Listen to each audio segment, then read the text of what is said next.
चित्र में ये बताया गया है कि भगवान कौन हो सकता है। क्योंकि आज अगर मैं आपसे बोलूं कृष्ण जी भगवान है, दूसरे बोले माता रानी भगवान है, तीसरा बोले शंकर जी भगवान है, किसी भी चीज का क्राइटेरिया होता है कि नहीं होता?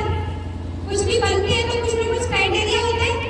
भगवान कौन हो सकता है? अपनी बुद्धि और विवेक से इस बात को जानिएगा। देखिए, भगवान वो सबसे पहला क्राइटेरिया है, भगवान वो हो सकता है जो सभी धर्मों के द्वारा मान्यता प्राप्त हो। जिसको हिंदू भी बोले हाँ, मुस्लिम भी बोले हाँ, क्रिश्चियन भी बोले हाँ, सिख भी बोले हाँ, यही है। अभी तो मानेंगे सबका बात है। तो इस चित्र में यही बताया गया है। नानक साहब ने कहा, आप अगर कोई गुरुद्वारे गया हो तो उसको पता हो, गुरुद्वारे में सुबह सुबह गुरुवाणी होती है जिसमें आवाज होती है एक ओंकार निराकार अकाल मूरत। बोलते हैं ना, वो जो गुरुवाणी है उसमें सारी महिमा एक निराकार परमात्मा की है। तो नानक साहब ने जिसकी महिमा की वो है निराकार परमात्मा। और आप क्रिश्चियन धर्म में चले जाइए, जीसस क्राइस्ट जिसको यीशु मसीह भी कहते हैं, जब उसको सूली पे चढ़ा रहे थे तो उसने क्या कहा था, याद है किसी को? जब उसको सूली पे चढ़ा रहे थे तो क्राइस्ट ने कहा था, हे परमेश्वर इनको क्षमा करना, ये नहीं जानते ये क्या कर रहे हैं। दैट मींस कि वो खुद भगवान नहीं है। क्राइस्ट ने भी कहा है गॉड इज लाइट, परमात्मा क्या है? लाइट है, प्रकाश है। इसीलिए आप जब चर्च में जाएंगे तो क्राइस्ट के ऊपर एक प्रकाश की फोटो होती है, आप जाके देखेंगे तो पता चलेगा। इसीलिए चर्च में हमेशा कैंडल जला के ही प्रेयर होती है कि नहीं? वो कैंडल, वो प्रकाश, वो नूर किसका प्रतीक है? वो आत्मा के पिता परमात्मा का प्रतीक है। आप देखिए, जापान में भी 3 फुट दूरी पे एक पत्थर रखते हैं जिसका आकार शिवलिंग की तरह होता है। उस पत्थर को रख के उस बिंदु पर मेडिटेट करते हैं और उसे कहते हैं चिंकुन सेकी। उस पत्थर का नाम है जापानी भाषा में, अर्थात पवित्र पत्थर। चिंकुन सेकी पत्थर पे मेडिटेशन करके अपने धर्म को चलाने की प्रेरणा उनको मिलती है। इसके बाद हम आते हैं इस्लाम धर्म में। इस्लाम धर्म वास्तव में बहुत पवित्र धर्म है, लेकिन समझने वालों ने समझा नहीं। ये दिखाया है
मेरे परिवार में शांति देना, मेरे बच्चे का एडमिशन करा देना, मेरा प्रमोशन करा देना, बहुत सारा होमवर्क भगवान को दे दिया, अब पर्दा बंद।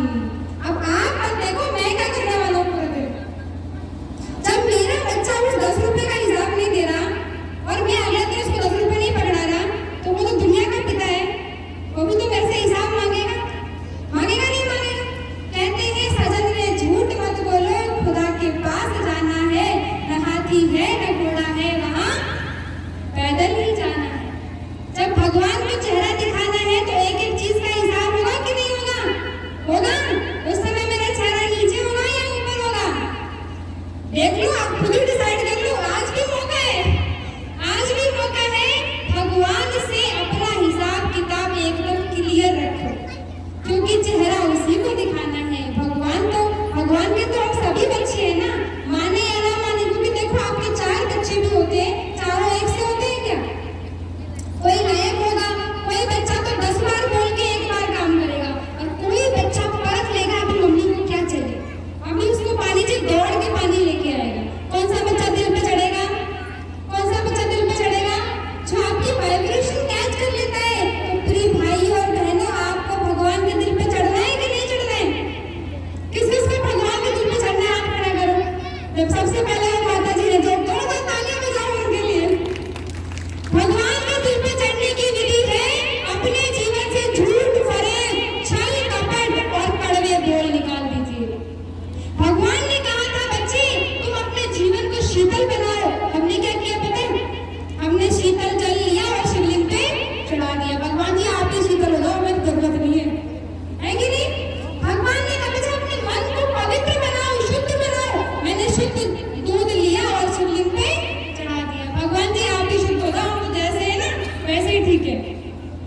भगवान ने कहा बच्चे आपस में बैर मत रखो, द्वेष मत रखो। हमने बैर लिया और भगवान पे चढ़ा दिया। भगवान ने कहा बच्चे मैं तुम्हें त्रिकालदर्शी बनाता हूँ, तीनों लोकों का और तीनों कालों का ज्ञान देता हूँ। आगे सुनो, हमने वो तो नहीं किया 3 बेलपत्र तोड़े और शिवलिंग पे चढ़ा दिए। भगवान ने कहा बच्चे अपने अंदर की कड़वाहट, जो कड़वी चीजें ना दुख देती है अपने को भी और दूसरों को भी। गुस्सा है ना, होता है ना, बच्चों को भी कितना गुस्सा आता है। तो वो जो गुस्सा है, जो द्वेष है, कड़वे बोल है, उसको मेरे पे चढ़ा दो, मैं तुमको शीतल बना दूंगा। हमने कहा नहीं भगवान जी, वो तो हम अपने पास ही रखेंगे। हमने अक्त और धतूरा ढूंढ के लाए प्रकृति से और शिवलिंग पे चढ़ा दिया। भगवान जी खुश होंगे? भगवान जी खुश होंगे? भगवान ने मेरे अंदर की चीज मांगी थी, मैंने उसी की चीज तोड़ के उसी को चढ़ा दी। Happy birthday to you Shiv Baba. आप किसी के घर जाएं, उसी की पेंटिंग उतार के उसी को गिफ्ट कर दें, वो खुश होगा? बोले हैप्पी बर्थडे बोलो भाई साहब, मेरे घर की पेंटिंग दे रहे हो आप। होगा कि नहीं होगा? हम भगवान के साथ धोखा करके समझते हैं भगवान मुझे पावन बना देगा। अरे पतित पावन परमात्मा के सत्य ज्ञान को समझोगे तो आत्मा पावन बनेगी। इस आत्मा के पावन बनाने के लिए हमने जब तप तीरथ सब कुछ किया कि शायद भगवान मेरी आत्मा को पावन बना के घर ले जाएगा, लेकिन हमने विधि नहीं अपनाई और बिना विधि के सिद्धि नहीं होती। आज हम माताओं से बोले माता जी हलवा बनाना है, तो माता जी क्या करेंगी? सिस्टम से बनाएंगी ना हलवा, या उसमें पानी भी चीनी भी सब कुछ डाल देंगे, हलवा बन गया। सिस्टम से बनाएंगे। हलवे की निशानी होती है पढ़ाई छोड़ देता है। आप में से कितनी मनुष्य आत्माएं जिनकी उम्र भी हो गई है, आपको लगता है मैंने दुनियादारी छोड़ दी है? जिसका हलवा पक गया है ना, उसने कढ़ाई छोड़ दी होगी। बताइए, जिसने पूरा जीवन तपस्या की, भगवान को याद किया, व्रत किए, नेम किए, जप किए, किस किस को लगता है मैंने कढ़ाई छोड़ दी है? मैंने इस दुनियादारी से अपनी बुद्धि को छोड़ दिया है। कोई है ऐसा यहाँ पे? है कोई महान आत्मा? हाथ खड़ा करो जिसको लगता है मैंने छोड़ दिया है। छोड़ना बाकी है। अरे कौन कौन छोड़ना चाहते हैं वो हाथ खड़ा करो, जिसको भगवान के पास जाके अपना हिसाब किताब क्लियर रखना है। आपको और किसको तो छोड़ना चाहते भी नहीं है, फिर तो कोई फायदा नहीं बताने का। छोड़ना नहीं चाहते फिर तो कोई फायदा नहीं बताने का, है ना? छोड़ना, चलिए आप मत छोड़िए, लेकिन क्या अपने जीवन से आप आज की डेट में सब संतुष्ट हो? मैं जो हूँ एकदम बढ़िया हूँ, उसमें और कुछ करेक्शन करने की जरूरत नहीं है। आप खुश हैं? अच्छा, आप तो खुश होंगे नो डाउट। आपके साथ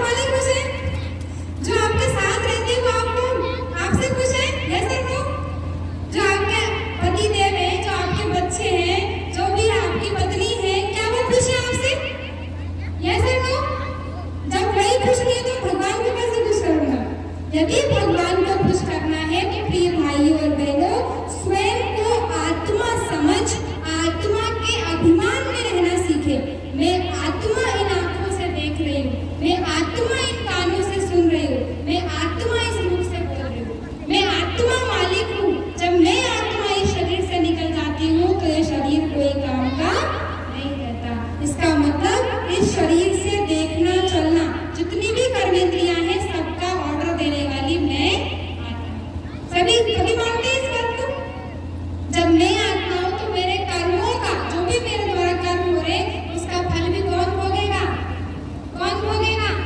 प्रिय भाई और बहनों, पिछले 84 जन्मों में हम कितने कर्म सुकर्म और विक्रम करके आए, और जो भी हम विक्रम करके आए उसका बोझा कौन ढोएगा? आज हमारे जीवन में कोई दुख आता है, कोई परेशानी आती है, कोई प्रॉब्लम आती है, हम कहते हैं पता नहीं कौन से जन्म के मेरे कर्म है। कहते हैं ना, पता नहीं कौन से जन्म के मेरे कर्म है जो आज मेरे सामने आ रहे हैं। प्रिय भाई और बहनों, भगवान कहता है मैं तुमको केवल 7 दिन मांगता हूँ। कितने दिन मांगते हैं भगवान हमसे? केवल 7 दिन। कितनी देर के लिए? 7 दिन 1 घंटा। कितनी देर के लिए? 7 दिन 1 घंटा। उस 1 घंटा में मुझे स्वयं के बारे में जान के उसकी अनुभूति करनी।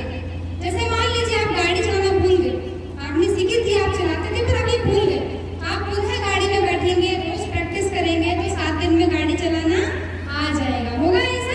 ठीक इसी प्रकार से 7 दिन आपको अपने नजदीकी सेंटर, क्योंकि हम आपको खुशखबरी दे रहे हैं, हमारी दीदी मीनू दीदी जो बहुत ही सुंदर तरीके से आपके लिए, हमारा ये आग्रह है, आप सभी मुझे पर्सनली भी जानते होंगे, मेरा जन्म, इस शरीर का जन्म इसी गांव में हुआ है। मुझे ये बताते हुए बहुत खुशी हो रही है, आप लोग ताली भी बजा सकते हैं कि इस शरीर का जन्म इसी गांव में और इसी घर में हुआ है जो इस रोड के एंड में है। इसलिए मुझे इस बात की खुशी होगी यदि आप अपने जीवन से 1 घंटा निकाल के, सामने रोड पे परमात्मा का आश्रम बना है, उस आश्रम में 1 घंटा निकाल के अगर आप आएंगे और ईश्वरीय ज्ञान सुनेंगे तो मुझ आत्मा को जो खुशी होगी, मैं भगवान से कहूंगी इनको ग्रेस मार्क्स भी दे दे। ठीक है ना, आपको अलग से मार्क्स मिल जाएगी ना। तो मुझे इस बात की इतनी खुशी है, मेरी अंतरात्मा को खुशी है, पिछले 16 साल से मैं इस ईश्वरीय ज्ञान में हूँ। इस ईश्वरीय ज्ञान में आने के बाद मैंने संकल्प किया था इस गांव में भगवान का संदेश आना चाहिए। हमारी दीदी एटा के सेंटर से, एटा कितनी दूर है यहाँ से, एटा के सेंटर से रोज 7 दिन आना दीदी ने स्वीकार किया है। आप जोरदार तालियां बजाएंगे इनके लिए। हमारी दीदी 7 दिन आपके लिए आएंगी, सिर्फ आपके लिए, इतना खर्चा करके, अपना समय निकाल के आपके लिए आएंगी। क्या आप सभी राजी हैं ज्ञान सुनने के लिए? 7 दिन आना 1 घंटा सिर्फ। क्या आप सभी राजी हैं? हाथ खड़ा करेंगे जो राजी हैं, जो बोले, जो कोई बहाना नहीं देंगे, भगवान उनके भाग्य के भंडारे भर देंगे। आपको 7 दिन 1 घंटा आना है। हमारी मीनू दीदी एटा के सेंटर से आएंगी और आपको ईश्वरीय ज्ञान से भरपूर करेंगी। अरे हम सिनेमा देखने जाते हैं, किसी की शादी में जाते हैं, सब कुछ जरूरी होता है ना? क्या भगवान के पास आना जरूरी नहीं है? है ना? तो ये आप अपनी बुद्धि और अपने विवेक से